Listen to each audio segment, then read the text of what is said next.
The man I trusted with my career shattered my heart in ways I never imagined.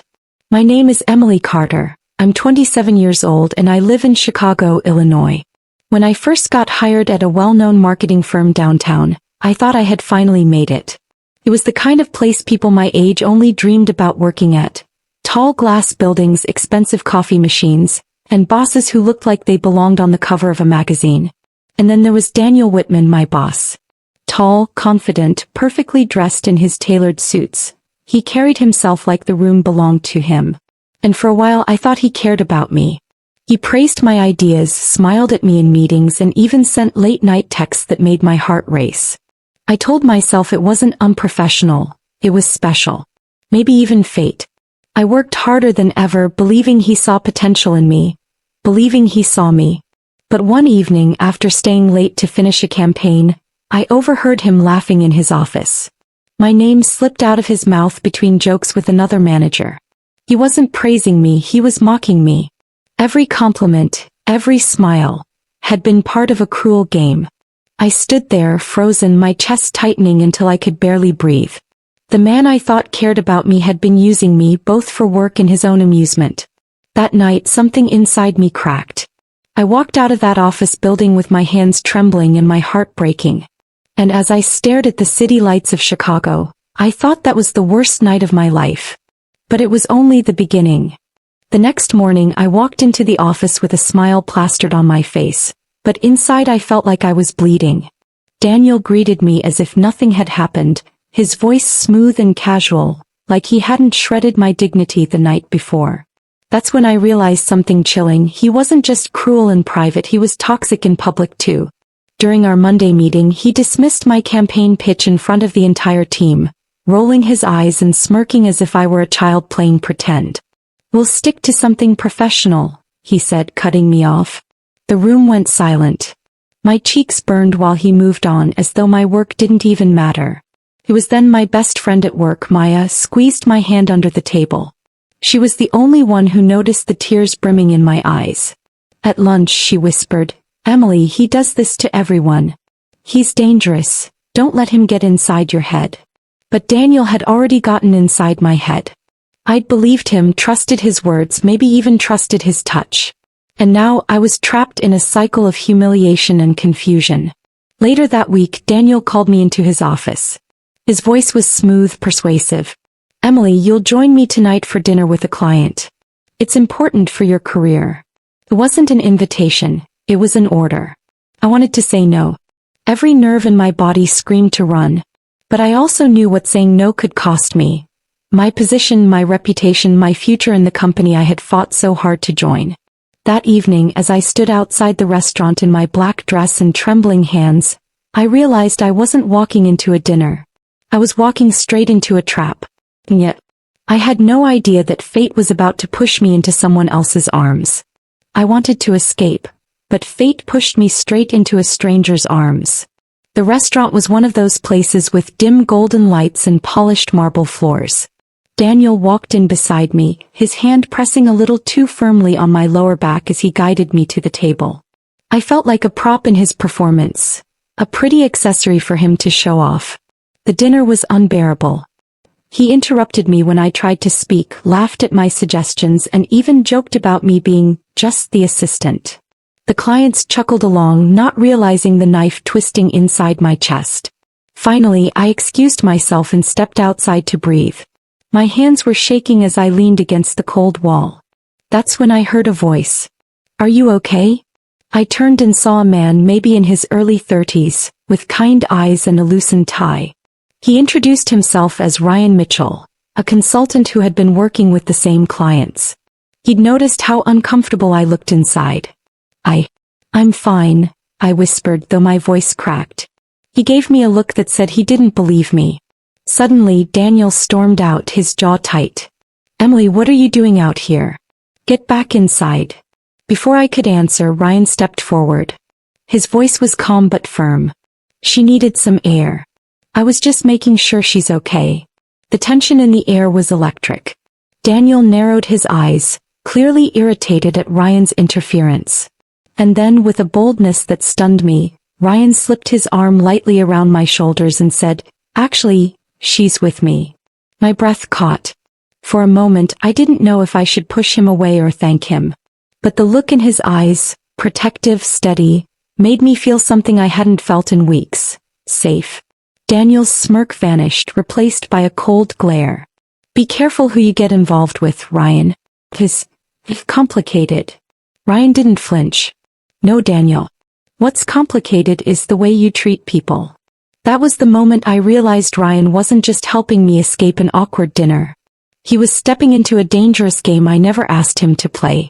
I thought he was helping me for a moment, but he was about to change my life forever. The next few days at work felt like walking across shattered glass. Daniel barely spoke to me, but when he did, his words were sharp and cutting. He reassigned my projects, handed my ideas to someone else, and made sure I felt invisible in every meeting. I considered quitting, more than once. But then the panic set in. My student loans, my rent, the thought of calling my parents back in Ohio and admitting I'd failed, it all pressed down on me until I could hardly breathe. That's when Ryan reappeared.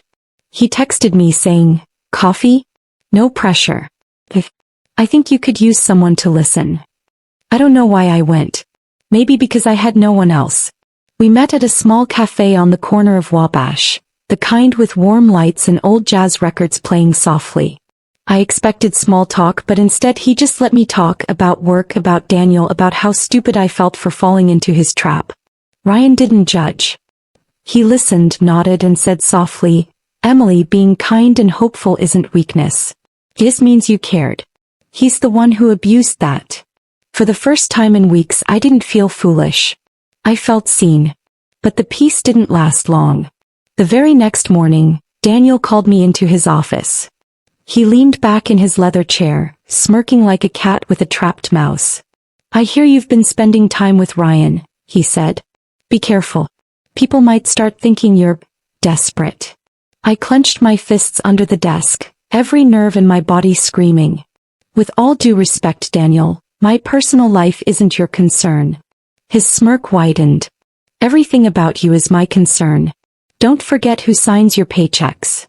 That night I cried harder than I had in years. I hated how trapped he made me feel, how powerless. And yet Ryan's words from the cafe echoed in my mind. You cared. That's not weakness. 2 days later, Ryan asked me to take a walk by the river after work. The city lights sparkled on the water as we strolled, and for the first time I laughed. Really laughed. But then as the night grew colder, Ryan's face shifted. He looked hesitant, almost guilty.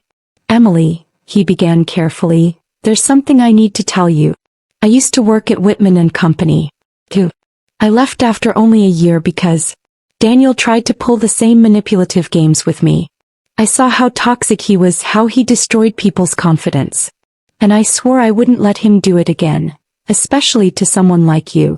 My heart dropped. Part of me felt relief. Someone else understood what I was going through. But another part felt betrayed. Why hadn't he told me sooner? Was his kindness really about me, or just his grudge against Daniel? I stared at him, torn between trust and doubt. I didn't know whether to trust him, or hate him for the secret he was hiding. The boardroom smelled of fresh coffee and tension. I sat at the long glass table with my heart racing, knowing today was the day Daniel planned to destroy me. He stood at the front, confidently clicking through slides. "This failed campaign," he announced, "was Emily's idea. A waste of company resources." Gasps rippled through the room. My stomach turned to stone. He wasn't just mocking me anymore, he was framing me. But before I could speak, the door opened. Ryan walked in holding a stack of papers. The room froze. "Actually," Ryan said calmly, "this campaign wasn't Emily's fault. It was sabotaged. And I can prove it." He handed the documents to the board members. Emails, budget changes, and hidden contracts, all pointing back to Daniel. My boss's smug smile faltered. "You have no right to," Daniel started, but Ryan cut him off. "I worked here once, remember? I know your tactics. And I know how you've been using your employees." The room erupted in whispers. My hands trembled, but this time it wasn't fear, it was courage. I stood up, my voice clear. "Daniel has humiliated me, stolen my work, and tried to control my life. but I won't let him anymore. Daniel's face flushed red, his power slipping through his fingers. For the first time he looked small. Then it hit me, this was my moment. I could stay silent and keep my job, or I could speak the truth and risk everything. I looked Daniel in the eye, my voice steady. I quit. And I'll make sure everyone knows the truth about you. The one word. I knew my life would never be the same again. The silence in the boardroom was deafening. My words still hung in the air, final, unshakable. Daniel opened his mouth but no one listened anymore. The board members turned their eyes toward him, suspicion and disgust replacing their usual respect. I walked out, my heels clicking against the marble floor, my heart racing faster than it ever had before. For the first time in months I felt free. Outside Ryan was waiting. He smiled softly as if proud but also worried. You did it, Emily. My throat tightened. Tears blurred my vision but they weren't from pain this time. They were from release. I couldn't have done it without you, I whispered. Ryan shook his head. No, he had that strength all along. I just reminded you of it. We stood there, surrounded by the hum of Chicago traffic, the evening breeze brushing against us. For the first time I believed I was worth more than Daniel's approval, more than the job title I clung to. I had chosen myself. Ryan reached for my hand. It wasn't a grand gesture, just simple, steady warmth. Wherever life takes you next, you won't face it alone, he said quietly. I smiled, letting myself believe in something new, something real. But just when I thought the nightmare was behind me, a letter arrived at my apartment the next morning. The handwriting was familiar, sharp, and deliberate. It was from Daniel. You may think this is over, Emily, but you have no idea what storm you've started. My chest tightened as I read the words. I thought my story ended here, but destiny had another storm waiting.